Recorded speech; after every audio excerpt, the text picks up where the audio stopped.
பௌர்ணமி கோயில் போடலாம்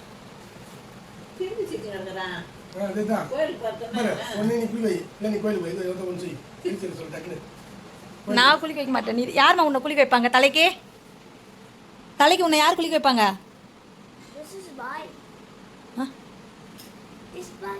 திஸ் பாயா தேஜாக்கு நான் தான் குளிக்க வைப்பேன். பெரிய பாப்பாக்கு தலைக்கு ஊற்றி விட்டுவேன் நான். இதுக்கு நீ 2 வாட்டி ஷாம்பு போடணும் நல்லா. ஆ எனக்கு இன்னொன்று மதியம் சமைக்கணும் வேலை இருக்கு, நிறைய வேலை இருக்கு. எங்கே போய் சாப்பிட்டு வர்றதுமா? கோவில்லையாம்மா? அப்பா வருது. கோவில்லன்னா வெறும் சாம்பார் சாதம் பொங்கல்னு தருவாங்க, அதை சாப்பிட்டு காலத்தை ஓட்ட சொல்றியா? முட்டை வைக்கணும், பொரியல் வைக்கணும், சாம்பார் வைக்கணும். என்ன தங்க படுத்துக்கிட்ட? ஆ ஏந்து வா. ஆ செய்யலாம். என்னது? ஆமாம் தெரியுதுல்ல. நான் களி செஞ்சுருக்கேன், மில்லட் மாவில் களி செஞ்சுருக்கேன், வேர்க்கடலை சட்னி சாப்பிட்டு. ஆமாம் அங்கே பாரு மகன் அப்படியே மில்லட் மாவுன்னே கலங்குது. இது என்ன ராகினா சாப்பிட்றோம், கேழ்வரகுண்ணா. இது என்ன பாரு டேஸ்ட் பாரு, வேறு லெவலில் இருக்கும். ஏந்து ராணி, ஏந்து குளிச்சுட்டு சாப்பிடலவா. மார்னிங் எழுந்திரிச்சோன்னே இப்படி தான் எல்லோரும் கதை அடிச்சுட்டு உட்காந்துட்டு இருந்தோம். அதுக்கப்புறம் பார்த்திங்கன்னா வந்து காலையில் டிஃபனுக்கு என்ன செய்யலாம் அப்படின்னு பார்த்தீங்கன்னா மில்லட் களி செய்யலாம். ஏன்னா ராகி களி தான் எப்போவுமே அடிக்கடி செய்வோம். சரி இந்த டைம் மில்லட் களி செய்யலாம் அப்படின்னா, மில்லட்னா ஒன்றும் இல்லைங்க, கம்பு, கேழ்வரகு, சோளம், அதுக்கப்புறம் கோதுமை, இப்படி எல்லாத்தையுமே கலந்து மாவு அரைச்சி வச்சுருக்கேன் நான். அதை தான் பார்த்தீங்கன்னா அதில் களி செஞ்சுருந்தேன். சரி எப்படி இருக்கு களி? மாமா நீ சொல்லு எப்படி இருக்குன்னு. ராகி தான் எப்பவுமே சாப்பிடுவோம்ல, இந்த டேஸ்ட் எப்படி இருக்கு?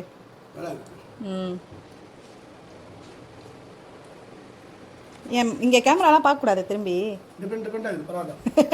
டிஃப்ரெண்ட்டாக இருக்கு. லேக்கா சாப்பிடு பட்டே, சீக்கிரம் சாப்பிடு.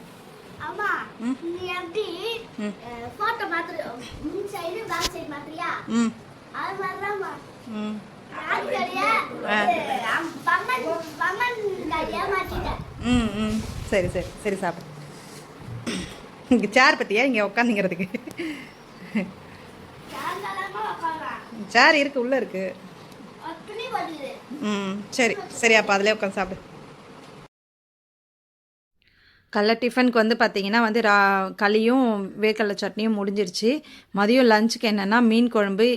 எங்கள் வீட்டில் வந்து மீன் குழம்பு சிக்கன்லாம் வந்து ரொம்ப ரொம்ப புதுசு. என்னென்னா எப்போயாவது அப்பா அம்மா வரும்போது மட்டும் செய்வேன். இப்போ பார்த்திங்கன்னா அப்பா ஊர்லேருந்து வந்துட்டுருக்காங்க. சரி அம்மாவும் வந்து வீட்டில் இருக்காங்க அப்படின்றதுக்காக வந்து சங்கரா மீன் அப்படின்றத அதை தான் எடுத்துகிட்டு வந்துருந்தார். எனக்கு மீன் பேர்லாம் கூட அதிகமாக தெரியாது. அதுக்கு பார்த்திங்கன்னா வந்து புளி வந்து ஊற வச்சுருக்கேன். 3 தக்காளி வந்து அதில் புளியிலே போட்டு கரைச்சிக்க போகிறேன். சின்ன வெங்காயம் தான் இதுக்கு நான் யூஸ் பண்ண போகிறேன் மீன் குழம்புக்கு. அந்த மாதிரி பூண்டு பார்த்திங்கன்னா உரித்து வச்சுருக்கேன். இப்போ வந்து நம்ம அந்த தக்காளியும் புளியும் ஊற வச்சோம்ல, அதை மட்டும் நல்லா கரைச்சிக்கிட்டேன். நல்லா கையிலே பார்த்திங்கன்னா எந்த அளவுக்கு உங்களால் கரைச்சிக்க முடியுமோ அந்தளவுக்கு கரைச்சிக்குவாங்க. தேவையான அளவுக்கு வந்து மிளகாத்தூள், மஞ்சத்தூள் போட்டு நல்லா மிக்ஸ் பண்ணி வச்சுக்கோங்க. இதிலே பார்த்திங்கன்னா உப்பும் சேர்த்துக்கலாம். குழம்புக்கு தேவையான அளவுக்கு நீங்கள் வந்து பார்த்திங்கன்னா உப்பு சேர்த்துக்கலாம். இதை நல்லா திக்காக இந்த மாதிரி வந்து ஒரு குழம்பு பதத்துக்கு வந்து நல்லா மிக்ஸ் பண்ணிக்கோங்க. இப்போ வந்து கடாய் வச்சுக்கலாம். இப்போ கடாயில் வந்து தேவையான அளவுக்கு வந்து நீங்கள் எந்த எண்ணெய் வேணாலும் யூஸ் பண்ணுங்கள். நான் வந்து கடலை எண்ணெய் யூஸ் பண்ணுறேன். கடலை எண்ணெய் ஊற்றிட்டு அதுக்கப்புறம் பார்த்திங்கன்னா நல்லா ஒரு ஸ்பூன் அளவுக்கு வெந்தயம், மீன் குழம்புனா மெயினாக வெந்தயம் போடுவாங்க. அதுக்கப்புறம் பார்த்திங்கன்னா கடுகு, சீரகம் இதை போட்டுட்டு நல்லா பொரியட்டுன்னு சொல்லிவிட்டு அதுக்கப்புறம் பார்த்திங்கன்னா நிறைய பூண்டு சேர்த்துக்கோங்க. மீன் குழம்புனா மெயினாக பூண்டு நிறைய சேர்த்துக்கணும். அதுக்கப்புறம் பார்த்திங்கன்னா சின்ன வெங்காயம். நான் வந்து பார்த்திங்கன்னா அம்மா வந்து ஊர்லேருந்து எடுத்துகிட்டு வந்திருந்தாங்க சின்ன வெங்காயம். அவ்வளோ சூப்பராக இருக்குது, சீக்கிரமாகவே வதங்க செஞ்சிடும். இது வந்து பார்த்திங்கன்னா இதே பெரிய வெங்காயம் வந்து ரொம்ப லேட்டாகும் வதங்கிறதுக்கு. இது பார்த்திங்கன்னா சீக்கிரமாக வதங்கிடும். இப்போ நான் பெருங்காயத்தூள் இது கூட சேர்த்துருக்கேன். இதையும் சேர்த்து நல்லா பார்த்திங்கன்னா ஃப்ரை பண்ணிக்கலாம். அந்த பூண்டு வெங்காயம் எல்லாம் நல்லா இந்த மாதிரி சுருண்டி வதங்கி வந்ததுக்கு அப்புறம் பார்த்திங்கன்னா வந்து இப்போ நம்ம கரைச்சி வச்ச அந்த குழம்பு கரைசல் இதை வந்து நம்ம இதில் சேர்த்துக்கலாம். இதில் காரம், புளிப்பு எல்லாமே வந்து பார்த்திங்கன்னா தேவையான அளவுக்கு உங்களுக்கு ஒவ்வொருத்தரும் காரம் அதிகமாக சாப்பிடுவாங்க, கம்மியாக சாப்பிடுவாங்க, இல்லை புளிப்பு அதிகமாக சாப்பிடுவாங்க. அந்த மாதிரி ஒவ்வொரு வீட்டுக்கும் வந்து டிஃப்ரெண்ட் ஆகும். அந்த மாதிரி எதை அதிகமாக சேர்த்துக்கிறது அப்படின்றத நீங்களே பார்த்துக்கோங்க. இப்போ பார்த்தீங்கன்னா வந்து நல்லா குழம்பு கொதிக்குது. இந்த ஸ்டேஜில் வந்து எனக்கு வந்து மீன் போடுறதுக்கு முன்னாடி நான் பார்த்தீங்கன்னா வந்து குழம்பு கொஞ்சம் எடுத்து வச்சுக்கிறேன். ஏன்னா நான் வந்து நான்வெஜ் சாப்பிட மாட்டேன். அதனால் வந்து பார்த்திங்கன்னா எனக்கு தேவையான அளவுக்கு வந்து நான் குழம்பு வச்சுக்கிறேன். இதில் மீன் குழம்புல இது ஒரு பெனிஃபிட் இருக்குது. இதே சிக்கனாக இருந்தால் அந்த மாதிரி எடுத்து வைக்க முடியாது. மீன் குழம்பு இருந்தால் இந்த மாதிரி மீன் போடுறதுக்கு முன்னாடி வந்து பார்த்திங்கன்னா எடுத்து வச்சுட்டு அதுக்கப்புறம் வந்து இப்போ நான் வந்து மீன் நல்லா கழுவி கொடுத்துட்டாங்க. எங்கள் வீட்டுக்காரர் தான் கழுவி கொடுத்தாரு. இப்போ வந்து அதில் சேர்த்துக்கலாம். இப்போ இதை சேர்த்துட்டு ஒரு 2 நிமிஷம் கொதிச்சா போதும். நீங்கள் ரொம்ப நேரம் கொதிக்க வைக்க தேவையில்லை. மீன் குழம்பு வைக்கிறவங்களுக்கு நிறைய பேருக்கு தெரியும்.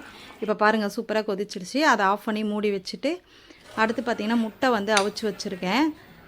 மீன் குழம்பு பாருங்கள், பார்க்கும்போதே நல்லா தான் இருக்குது. எனக்கு வந்து அந்த மீன் பிடிக்காது அவ்வளோதான். ஆனால் கலர் பார்த்திங்கன்னா சூப்பராக இருக்குது. இப்போ வந்து அப்பாவும் ஊர்லேருந்து வந்துட்டாங்க. எல்லோரும் வந்து உட்காந்து ஒன்றா சாப்பிட்டுட்ருக்காங்க. இப்போ வந்து எல்லாருக்குமே வந்து மீன் வந்து 2, 3 ½ kg தான் வாங்கிட்டு வந்திருந்தாரு. அதுவே பார்த்திங்கன்னா வந்து எல்லாருக்குமே 2, 3 பீஸ் 4 பீஸ் அப்படியெல்லாம் வந்திருந்தது. நல்லா பெரிய மீனாக இருந்துச்சு. இப்போ எல்லாருக்கும் வந்து சாப்பாடு தட்டில் போட்டு கொடுத்துடலாம். இப்போ ஊரில் இருந்து அப்பா என்னென்ன வாங்கிட்டு வந்தாங்க, போன டைம் வந்து அப்போயும் வாங்கிட்டு வந்திருந்தாரு. இப்போயும் பார்த்திங்கன்னா மிளகாய், காய்கறி, அதுக்கப்புறம் வந்து பட்டாணி, சுண்டல், அதுக்கப்புறம் வந்து வேர்க்கடலை எண்ணெய். போன டைமும் வேர்க்கடலை எண்ணெய் வாங்கிட்டு வந்திருந்தாரு. அதுக்கப்புறம் இப்போயும் பார்த்திங்கன்னா வந்து வேர்க்கடலை எண்ணெய் வாங்கிட்டு வந்திருந்தாரு. நான் எதுவும் வேண்டாப்பான்னு சொன்னேன். இருந்தாலும் பார்த்திங்கன்னா இவ்வளவும் அந்த மக்ரூனி, அதை பாஸ்தா சொல்லுவாங்கள்ல, அது இதுதான் பார்த்திங்கன்னா என்ன வேணும்னு கேட்டப்போ நான் இதை தான் சொல்லியிருந்தேன். என்னென்னா இரும்பு கடாயை வாங்கிட்டு வாங்கப்பான்னு. இரும்பு கடாயில் செய்கிறது அவ்வளோ நல்லது. செம்ம வெயிட்டாக இருந்துச்சு, சூப்பராக இருந்தது. பார்க்கவே பார்த்திங்கன்னா வந்து எங்களுக்கு ஒரு 4 பேர் 5 பேர் இருக்கிறவங்களுக்கு இது கரெக்டாக இருக்கும் குழம்பு வைக்கிறதுக்கு. அந்த அளவுக்கு ஒரு போதுமானதாக இருந்துச்சு. இதை விட பெருசாக வாங்கினாலும் நமக்கு வந்து இது வந்து தேவை கிடையாது. இந்த அளவுக்கு போதும் அப்படின்ட்டு பார்த்திங்கன்னா சக்கரவள்ளி கிழங்கு இது வந்து இங்கெல்லாம் பார்த்திங்கன்னா எல்லாமே ரேட்டு கொஞ்சம் திருவண்ணாமலையில் வந்து ரேட்டு கொஞ்சம் கம்மியாக இருக்கும். அதனால் அப்பா வரும்போது எல்லாமே பார்த்திங்கன்னா இந்த மாதிரி வந்து வீட்டுக்கு தேவையான மளிகை சாமான் கொஞ்சம் வாங்கிட்டு வந்துடுவாங்க. பார்த்திங்கன்னா முருங்கைக்காய், காய்கறி எல்லாமே அவங்க கொஞ்சம் கம்மியாக தான் இருக்கும் எல்லாமே. அப்புறம் பசங்களுக்கு வந்து லைன் டேட்ஸ் வாங்கிட்டு வந்துருந்தாங்க. அப்புறம் அப்பளம், பருப்பு வகையெல்லாம் போன டைமே வந்து வாங்கிட்டு வந்துருந்தாங்க. துவரம்பருப்பு, பாசிப்பயிறு, அதுக்கப்புறம் உளுந்தம்பருப்பு, இது எல்லாமே வந்து இந்த டைம் வந்து இதை மட்டும் வாங்கிட்டு வந்தாங்க. வந்து போயிட்டு ஒரு 4 நாள் தான் இருக்கும். அதுக்குள்ளே திரும்பவும் இவ்வளோவும் வாங்கிட்டு வந்துருந்தார் அப்பா.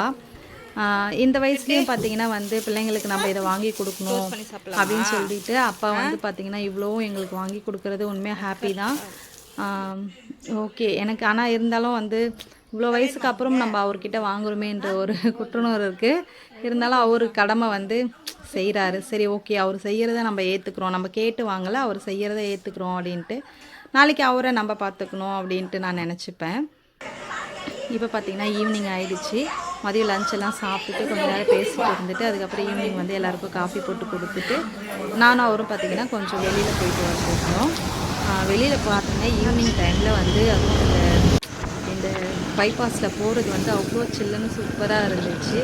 எனக்கு வந்து இந்த மாதிரி வந்து பைக்கில் போகிறதுக்கு ரொம்ப பிடிக்கும். அதுவும் ஈவினிங் டைமில், நைட் டைமில் இந்த மாதிரி சில்லுன்னு. அதுக்கப்புறம் இயர்லி மார்னிங் ஒரு 5 o'clock அந்த மாதிரி டைமில் வந்து அந்த சில்னஸோடு ட்ராவல் பண்ணுறது எனக்கு ரொம்ப ரொம்ப பிடிக்கும். எல்லாம் ரெடி ஆயாச்சா? அங்கே வச்சிரு தேஜா பக்கத்தில் வை, அங்கே வச்சிரு. ஓகே, இப்போ எல்லோரும் ரெடி. இப்போ வந்து 100 ரூபா சரியா? இது யார் ஜெயிக்கிறாங்களோ அவங்க இந்த காசை எடுத்துக்கலாம். ஃபஸ்ட்டு சாப்பிட்டு அதை எடுத்துக்கலாம். ஓகேவா? ஜட்ஜு யாருன்னா அம்மா தான். அம்மா நீ தான் கரெக்டாக சொல்லணும் சரியா? யார் வந்து போங்காட்ட ஆடாமல் நல்லா கரெக்டாக சாப்பிட்டுட்டு பக்கத்தில் எடுத்து வச்சுருந்தாங்களா என்னன்னு நீ கரெக்டாக பார்த்துக்கோ சரியா? எல்லாமே காலி பண்ணிடணும். அது ஒன்று கூட அந்த என்னது அந்த பட்டாணி வெங்காயமும் காலி ஆயிடணும், ரசமும் காலி ஆயிடணும். இதில் இருக்கிறது அந்த பானி காலி ஆயிடணும். சரி, அது என்னது பூரியும் காலி ஆயிடணும், பானி எல்லாமே காலி ஆயிடணும். ஓகேவா? ஓகே. இரு. ஓகே. வரும்போதே பார்த்திங்கன்னா பானிபூரி வாங்கிட்டு வந்து பானிபூரி தான் வந்து போட்டி வச்சுருந்தோம். இதை வந்து முன்னாடி வீடியோவில் நீங்கள் செக் பண்ணி பார்த்தா தெரியும். பானிபூரியோ யார் வந்து ஃபஸ்ட்டு ஜெயித்தாங்க அப்படின்னு சொல்லிட்டு போட்டி வச்சு அது ஒரு விளையாட்டாக போயிட்டு இருந்தது, ஜாலியாக இருந்துச்சு. அதுக்கப்புறம் பார்த்திங்கன்னா நைட்டுக்கு வந்து டிஃபன் என்னென்னா தோசை தான். ஏன்னா அப்பா சப்பாத்தி எல்லாம் சாப்பிட மாட்டார். அதனால் தோசை, மீன் குழம்பு, அப்புறம் சட்னி அரைச்சிருந்தேன், தேங்காய் சட்னி அரைச்சிருந்தேன். மீன் குழம்பு எப்படி இருக்குது? மதியம் சாப்பிட்டே மீன் குழம்பு என்னடி சிரிக்கிறா? சவுண்ட் எடுக்கு தேஜா, டிவி வால்யூமை கம்மி பண்ணு. இப்போ சொல்லு, எப்படிமா இருக்கு? மீன் குழம்பு மதி வச்சது சூப்பராக இருக்குமா. இது நான் சொல்லி கொடுத்து சொன்ன மாதிரியே இல்லை. மதி வச்ச மீன் குழம்பு சொல்லி கொடுத்து சொன்னேன். சொல்லி கொடுத்து சொன்னியா? சொல்லி கொடுத்து சொன்னான்ற நீ வச்சு இப்போ வச்சா மதி தானே வச்சா. சட்னி சட்னி சூப்பராக இருக்கும். மீன் குழம்பு முதல்லையே சாப்பிட்டேன், இப்போ சட்னி ஊற்றி சாப்பிட்றேன். அதுக்காக சட்னி பற்றி மட்டும் சொல்லணும். என்னப்பா நீ சொல்லுப்பா, மீன் குழம்பு எப்படி இருக்குன்னு? ஏப்பா மீன் குழம்பு எப்படி இருக்கு? மீன் குழம்பு சூப்பர். இந்த மாதிரி குழம்பு நான் சாப்பிட்டதே இல்லை, இல்லை. உங்கள் வயசுலேயே சாப்பிட்டதே இல்லையா? சாப்பிட்டது இல்லை. எங்கள் அப்பா அப்பா உனக்கு என்னப்பா வயசு? 65 அப்படி இருக்குமா? 69 70 வயசா?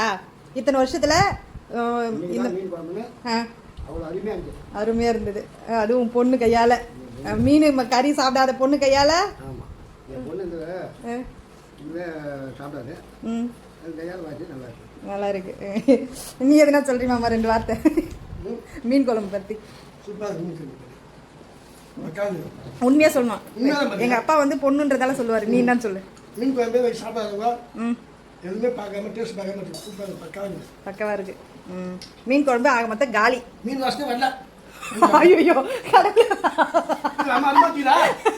அம்மா அனுமதி.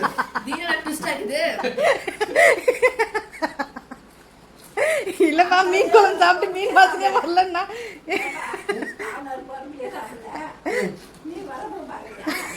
இல்லை, மீன் குழம்பு சாப்பிட்டுட்டு மீன் குழம்பு வாசனை வரலன்னா அது எப்படி மீன் குழம்பு ஆகும்னு கேட்குறேன். என்ன சொல்ல வர நீ? என் மீன் குழம்பு வாசனை வராமல் எப்படி மீன் குழம்பு அருமையாக இருக்கும்? ஓ அந்த ஸ்மெல்லு, மீனுடைய ஸ்மெல்லு ஒரு மாதிரி இருக்குமே, அந்த மாதிரி இல்லாமல் இது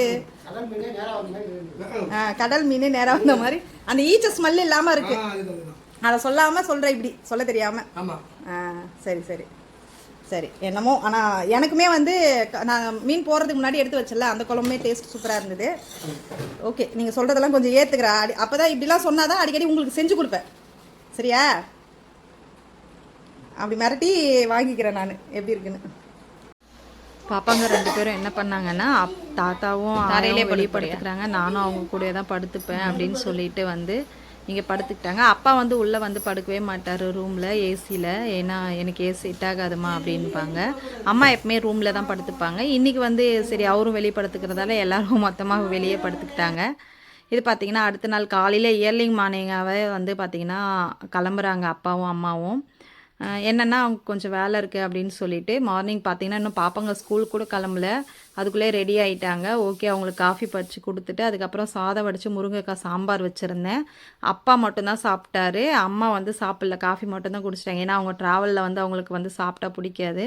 இது பார்த்திங்கன்னா அப்பா வாங்கிட்டு வந்த சக்கரவள்ளி கிழங்கே அவிச்சிருந்தேன், அதை அப்பாவுக்கும் கொடுத்தேன், சாப்பிட்டாரு. சாப்பிட்டு முடிச்சுட்டு இப்போ அவரு தான் கூப்பிட்டு போய் பஸ் ஏற்ற போகிறாரு. எப்பவுமே நான் கூப்பிட்டு போவேன், இன்றைக்கி வந்து சரி அவர் இருக்காரு அப்படின்றதால அவரு தான் வந்து பார்த்திங்கன்னா அப்பாவும் அம்மாவும் கூப்பிட்டு போகிறாங்க. என்ன தேஜா பண்ணுற?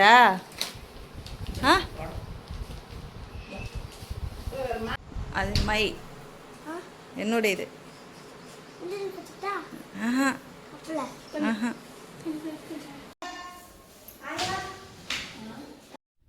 எங்கள் அப்பா அம்மா வீட்டில் இருந்த 2 days எனக்கு வந்து ரொம்ப ஹாப்பியாக இப்படி தான் ஜாலியாக போச்சு. பாப்பா பார்த்தீங்கன்னா அம்மாவுக்கு பூ வச்சு விட்டுட்ருக்கா. ஓகே ஃப்ரெண்ட்ஸ், இந்த வீடியோ உங்களுக்கு பிடிச்சிருந்தா கண்டிப்பாக லைக் பண்ணுங்கள், கமெண்ட் பண்ணுங்கள். தேங்க்ஸ் ஃபார் வாட்சிங். நெக்ஸ்ட்டு சூப்பரான வீடியோவோட நான் உங்களை மீட் பண்ணுறேன். தேங்க்ஸ் ஃபார் வாட்சிங். பாய்.